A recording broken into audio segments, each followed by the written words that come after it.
Oh, wow, that left arm. Woo! Painful orbital fractures, lips busting at the seams, and arms pushed way past their limits. Today, we're breaking down and reacting to some of the gnarliest medical moments and unexpected injuries from the UFC. Let's dive right in.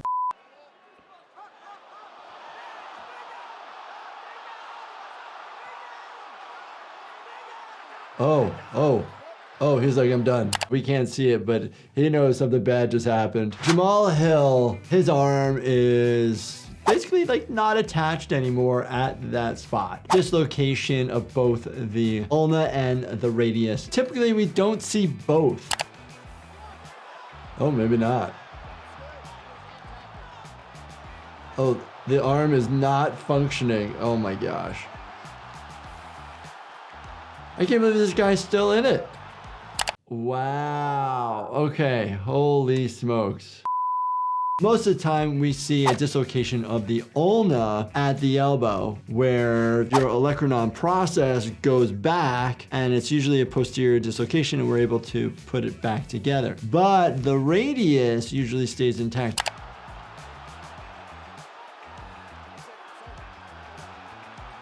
Oh, wow, that left arm. Woo! Treatment is reducing it. Most of the time, you'll come into the emergency department, we'll get some imaging, we will see if there's a fracture there, and then you're gonna have it reduced. When we say reduced, that means to put it back into its normal joint. You fight Lerone Murphy and David Onama as your first two fights. You get David Onama only as the second fight when you did as well as you did in the first fight. Jenkins is the gentleman getting choked. What ended up happening for him is he had thyroid cartilage fracture, which is actually really difficult to do. Thyroid cartilage is soft and movable, and so when you fracture cartilage in general, it takes a lot of force and it has to be compressed a lot. We're going to isolate the head kick that Santos landed early round 3. Your Adam's apple, your thyroid cartilage, surrounds your airway, and so the concern ends up being vocal cord injury or paralysis, airway swelling, not being able to breathe, possible infections because it's now fractured open and you might be bleeding in there, and permanent injury to your ability to speak. Oh, ow, ouch. Oh my gosh, look at his face, ouch. Getting a hit on the side of the head right there. Tony Ferguson ended up with an orbital fracture. Not sure which orbital bone because there are multiple orbital bones. You have, your frontal, your sphenoid, your ethmoid, lacrimal, zygomatic bone. There are a lot of bones that make up our socket of our orbit. I mean, that is as stunned as we've ever seen Tony Ferguson in his career. When somebody fractures one of the bones of your orbit, it depends where. On the side here, your zygomatic bone could fracture and it makes it a little bit more unstable and can collapse the face here. They may need to put a plate there. The ones we see very often are infraorbitals, or basically the superior aspect of your maxillary sinus, which makes the floor of the orbit. Just punch it to the face, and bam. Oh. Ouch. Oh yeah, it's a pretty good lip laceration. Goes all the way through. You can see that the vermilion border is disrupted and it goes definitely submucosal. So it looks actually a lot scarier than it is. Easy to repair actually. Subcutaneous stitch to bring the tissue together so you relieve the tension. And then probably your first go at it is going to do the vermilion border, which is the line around the mouth here. Sew that together. That's the one you want to get perfectly aligned. And then you're basically sewing all the other tissue back together. Did you injure yourself when you were celebrating? You dislocated?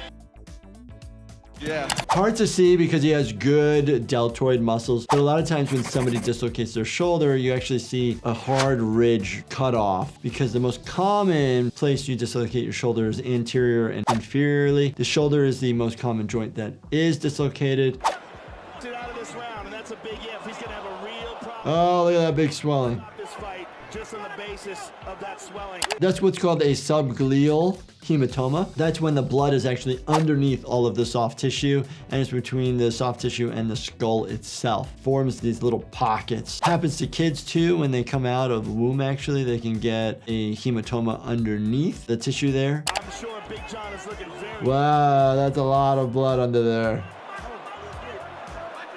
It's a huge collection of blood underneath that tissue, and it can spread. We'll see people who get really deep lacerations, and we actually need to make sure that we sew that connective tissue back up. But in general, with this hematoma, as long as it's not a significant amount of bleeding, it will be okay. José Aldo.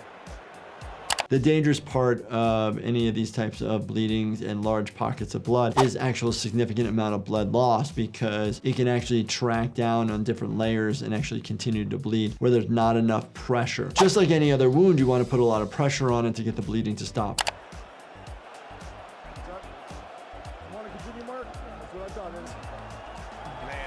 The doctor was able to evaluate, they checked for pupillary response, make sure there's no nerve compression, making sure that there's no bleeding behind the eye itself, as well as no intracranial abnormality in the sense of no compression of the nerve of the eye. Pretty early in that fight, something bad happened, and my rib got dislocated in the round when I was going for judo throw. Rib dislocations are so uncomfortable, hard to diagnose, feel like a fractured rib. We'll get imaging done. X-ray may or may not help unless it is like so off, but you likely need to get either a CT scan or possibly even an MRI if you're having persistent pain in that area. And he held around my rib cage, the twist, and then it just popped, and I felt it right away. If you have a fractured rib, majority of the time, it's just gonna heal on its own. It's gonna take a long time. Same with a rib separation, AKA a dislocated rib. Trying to find the rib and relocate it is the hard part. And then I moved over to my corner, and I knew it, and I told them. And it was pushing into me, and that was super, super painful. Sometimes watching adrenaline pumping fights like this, when it's over, your brain just won't tap out. That's where Do Not Disturb by my company Life Happens could help out, to help you wind down at night and wake up clear. Find it at lifehappens.com or on Amazon. Tyron Woodley. Oh, ouch. Ended up having a ACL and meniscus injury on that blow to the knee. And I was trying to double check to make sure it was coming from a lateral aspect, and that's why the meniscus gets involved. And it's all over. Oh, man. Tyron Woodley to the knee of Oh. It just exploded there. The medial meniscus and the MCL are attached medially. As you get hit, the inside of the knee actually spreads open, and that's where the damage occurs. It buckles on the outside, collapses down, and spreads on the inside. Anybody watching, are you into MMA? Have you ever had a fighting injury? Let me know in the comments. And as always, if you guys enjoyed this, definitely check out this playlist right here, binge watch everything. And please do me a favor, subscribe, turn on your bell notifications, and hit that like button for me. Thank you so much for watching, and stay healthy, my friends.